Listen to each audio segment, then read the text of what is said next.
नमस्कार, मैं विनय कुशवाहा। आप देख रहे हैं ई न्यूज बिहार।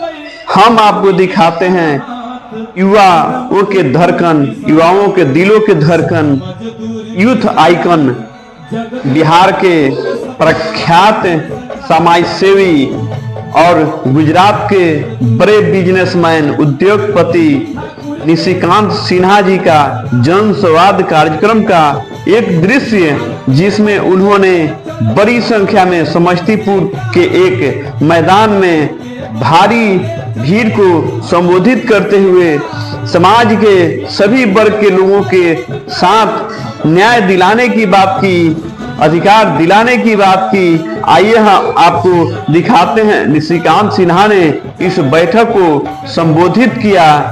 देखिए, देखने के लिए बने रहिए।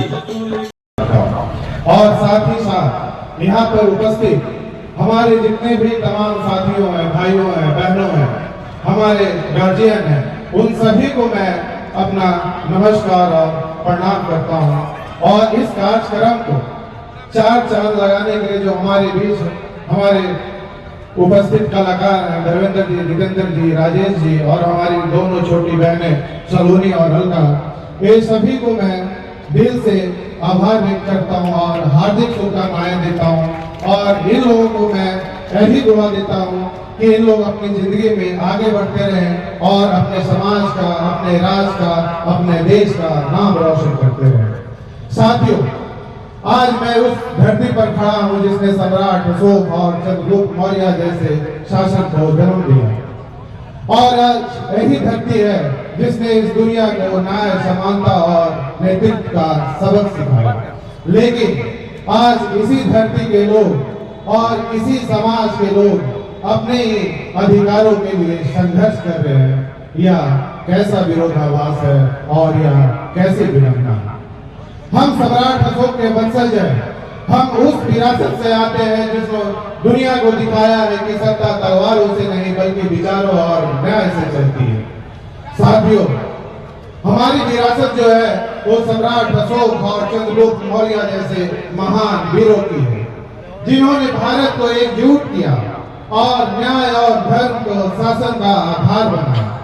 एक ऐसा भारत बनाया जहां हर जाति, हर वर्ग, हर समुदाय के लोगों को समानता का अधिकार मिले। लेकिन आज इसी धरती का समाज अपने ही हिस्से की हिस्सेदारी के लिए संघर्ष कर रहे हैं, लड़ रहे हैं। और यह सवाल हम सभी को झकझोरता है। जिस सम्राट अशोक ने हम लोगों को इस धरती का राजा बनाए थे, इस धरती का शेर बनाए थे, आज इसी शेर को यहाँ के सत्ताधारियों ने, यहाँ के राज करने वाले नेताओं ने इस जंगल के शेर को, इस धरती के शेर को एक पिंजड़े का शेर बना रखा है। हमें कैद कर रखा है। हमारे अधिकारों को छीन लिया गया है, हमारे आजादी को छीन ली गई है और हमें विकास से कोसों दूर रखा गया है। और यह कहानी सिर्फ कुशवाहा कोरी समाज की कहानी नहीं है।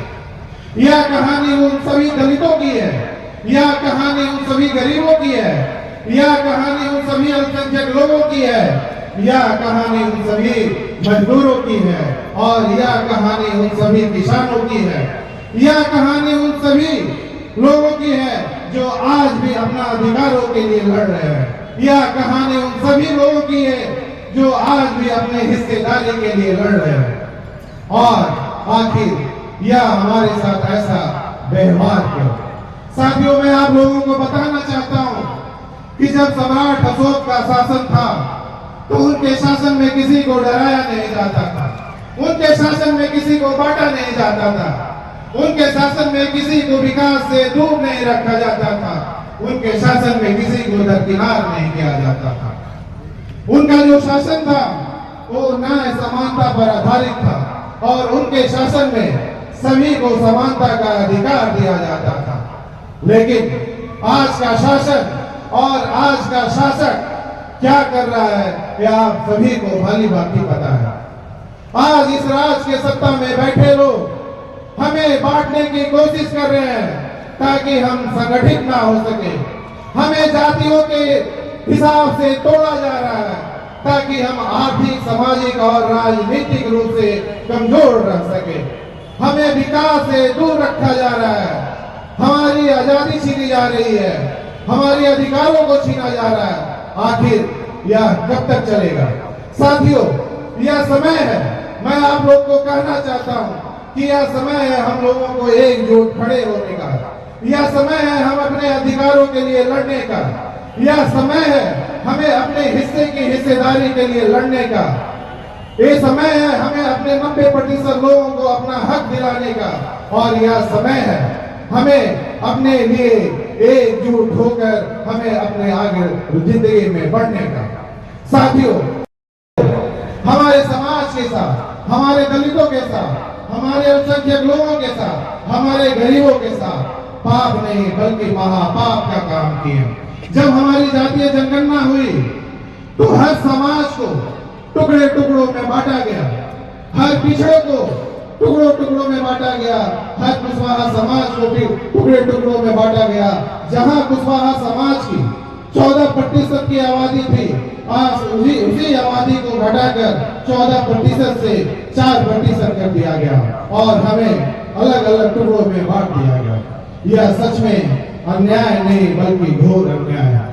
मेरी लड़ाई अपने समाज को अपना हक दिलाने की लड़ाई है। मेरी लड़ाई 90% लोगों को अपना हिस्से की हिस्सेदारी दिलाने की लड़ाई है। और मेरी लड़ाई बिहार को एक विकसित राज्य बनाने की लड़ाई है। साथियों, यह समय है बदलाव की, बात बदलाव की और बात बिहार की। साथियों, यह समय है हमें सत्ता बदलने की, यह समय है हमें राजनीति बदलने की, यह समय है हमें खुद को बदलने की। साथियों, यह लड़ाई सिर्फ एक राजनीति लड़ाई नहीं है, यह लड़ाई आपके भविष्य की है, यह लड़ाई आपके बदलाव की है, यह लड़ाई आपकी विकास की है और यह लड़ाई आपकी बिहार की लड़ाई है।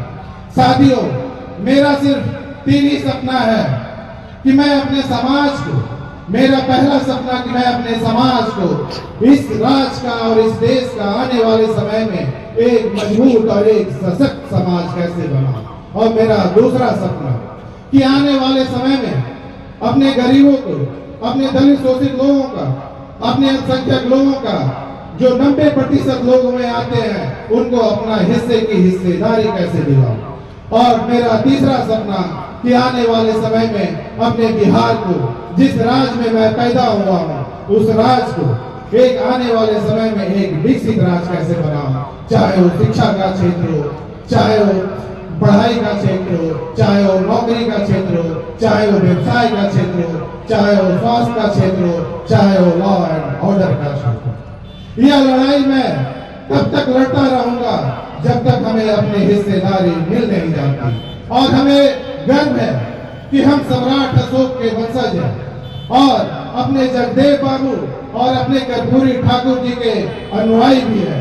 हम कभी झुकने वाले नहीं हैं और ना ही तो हम कभी झुकेंगे।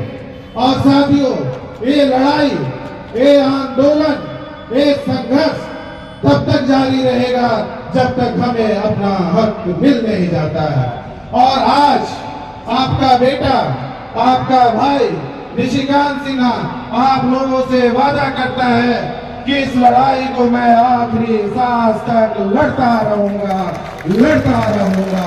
और आज आप लोग मेरे बुलाने पर यहाँ आए, मेरे बातों को सुना, मेरे विचारों को सुना, मुझे इतना प्यार दिया, मुझे इतना सम्मान दिया, इसके लिए मैं आप लोगों को दिल से आभार व्यक्त करता हूं और शुक्रिया अदा करता हूं। और इसी के साथ मैं अपने बातों को विराम देता हूं। जय हिंद, जय बिहार, जय समस्तीपुर, जय सम्राट, जय जगदेव, जय कर्पूरी ठाकुर जी और जय समस्तीपुर, जय भीम, जय कला, जय कला।